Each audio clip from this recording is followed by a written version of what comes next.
circle back to the very beginnings of RPM. Where did it come from, and how did it start? Was it like a passion of yours? Because steering's sort of, you know what I mean? A lot of people are like, oh, I love to wheel, and so I started in, doing suspensions, or you know what I mean? Was it your background? Did you start it, or did you start it with the whole family? How did it come to be? Well, we'll air a little dirty laundry here, so nothing's off base. A lot of the Jeep community knew that we had a fabrication company that we had to close down, and we had to file bankruptcy on it about 5 years ago, 4 years ago. And inside of that, we were building Jeeps. So I was a builder here in Phoenix, doing some of the biggest builds that were coming out of Phoenix in the early years.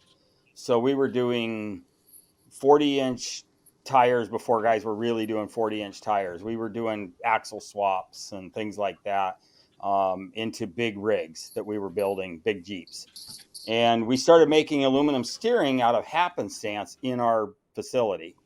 And when that company, we started selling it nationally out of that company, but then that company had to get closed down. Long story in that, but we came back because everybody started messaging me and saying, "Hey, we want steering. We want steering. When can you build us more steering?" And so we literally started building steering out of a garage and packaging it in my back porch, and that started RPM steering back again.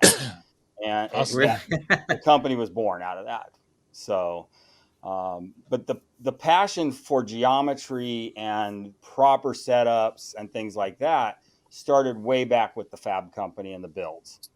And that's what drove also then coming into the suspension side of the business. How long did you do the fab company originally? Like, when did you start that? I think we bought a fab company. So are you guys familiar with the Big Willie Jeep? The one that Ian Lilsblad owns? I don't know. I don't the Big Willie Jeep? The Big Willie Jeep. He's on Instagram as well. It's a 4x scale Jeep that we built, and I bought the company from him. Okay, yeah. I know what you're talking about. I think we've obviously shared it over the years. Yeah, probably. It's been on the internet. It's huge, and it was built in our shop. And I bought that company from Ian. Honestly, I bought the company because I was buying and selling Jeeps, and I was lifting them and then selling them. I'd fix them up and that sort of thing. And it just really became a passion, man. Just we went straight into fabrication.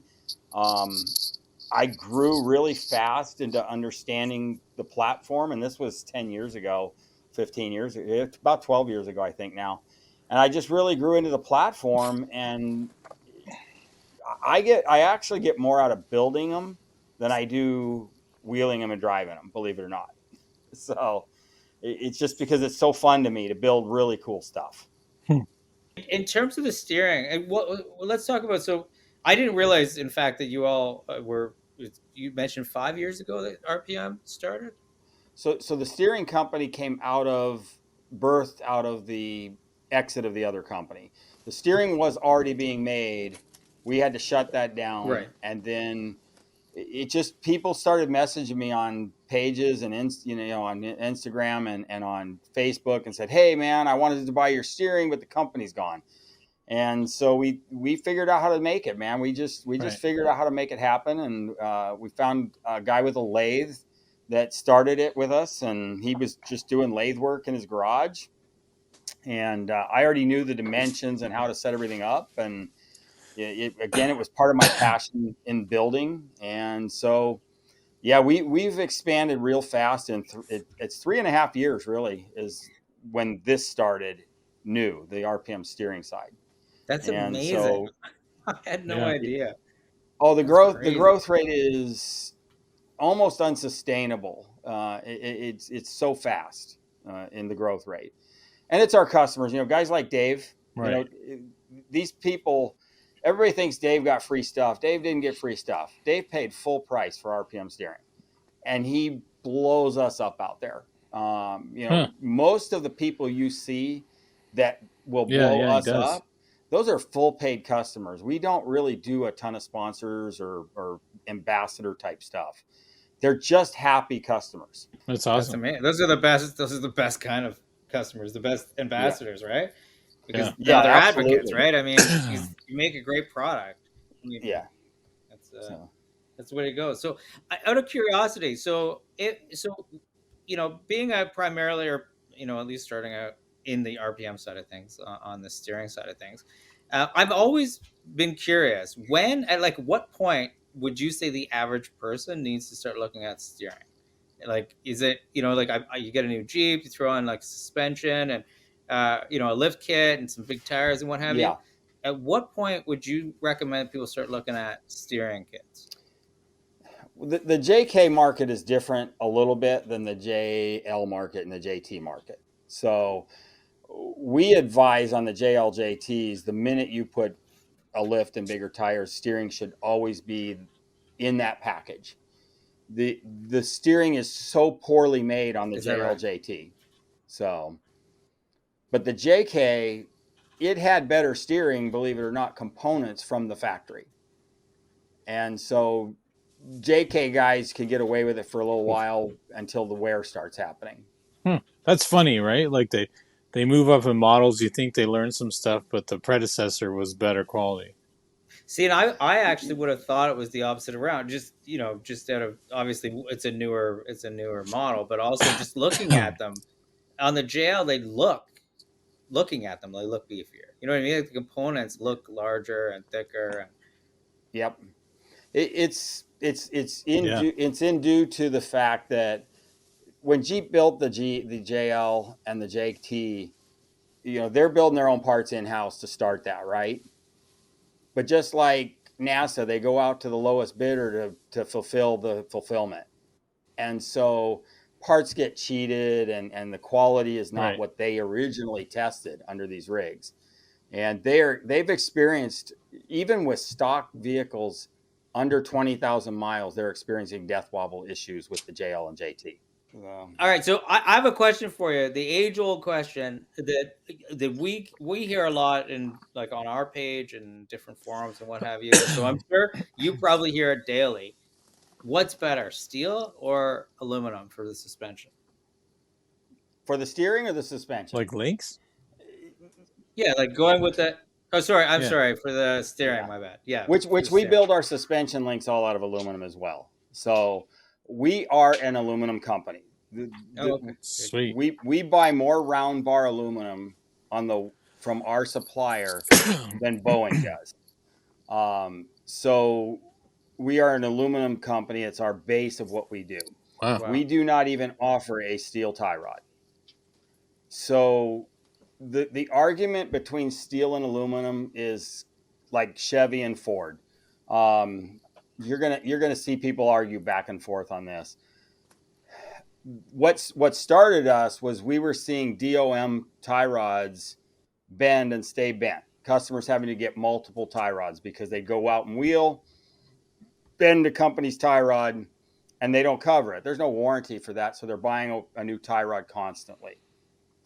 When we went into the 70-75, we weren't the first. There were a couple other guys doing aluminum, which is why we kind of followed suit. So we investigated aluminum. And what we figured out is that 70-75 T6 aluminum has a memory to it. So basically you put it on a rock and bend it. It's spring back. And it springs back over and over and over again. You can't do that with steel. Steel's going to bend, and when it's bent, it's done. That's the end of your steel. And so at first, we didn't warranty it. We just built it. We were building tie rods, and we weren't warranting them. But we were not seeing any come back.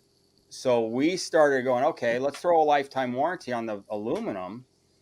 And if they bend it, we'll make a new one for them. And we just simply don't do a ton of warranties. You may have seen the recent post I did where the guy bent one, like his was bananaed. And yes, you can bend aluminum. It can be done. But for the most part, we warranty maybe 2 to 3 a year where somebody's actually bent the aluminum. So it's a very good material. And if you look at KOH, go out to KOH and look what every driver is running on his race car. There's nobody out there running steel parts from control arms to steering, they're Right. running aluminum because they're running these cars at 100 miles an hour dead into rocks. And if they hit it with a steel part, it's totaled and they can't get off the track. So look at KOH as your example of why aluminum is becoming really prevalent in the marketplace. Yeah, and that's nice for people who don't know, and then you're like, well, here, check this out. Check these guys out. That's why this is what they're running. So it's nice to, they don't have to just take your word for it, right? Because some people will, and then some people won't. But if you're like, hey, here's a third party, if they have a choice of either one, and money's no object, what are they running, right? So it's nice to have that validation, right? Where you don't even have to be the validator at that point. Correct. So you've moved into the suspension side of things as well. Let's talk about that. Like what prompted that, and what sort of area of expertise are y'all working on? Obviously, aluminum parts. Yeah. So as a builder, we were building niche parts. We were buying kits because back in that time frame, you would buy a kit from a big name company and buy their long arm kit, or and then you would build off of that in the early days. What we came into was I wanted to hit a niche, and I wanted to hit a niche where, number one, all of our control arms are aluminum, right? That's our company's kind of motto, is the aluminum is what we do. And then I wanted to do something that was different, that was not out there, on a regular basis. So you'll see all of our kits are mostly based on double triangulated rear suspension with 3-link front suspension. And Holly's race car was our 2-door stretch kit that had a double triangulated rear and a center pan and then a 3-link front, all done with aluminum, all done with rock jock Johnny joints at each end of the bars.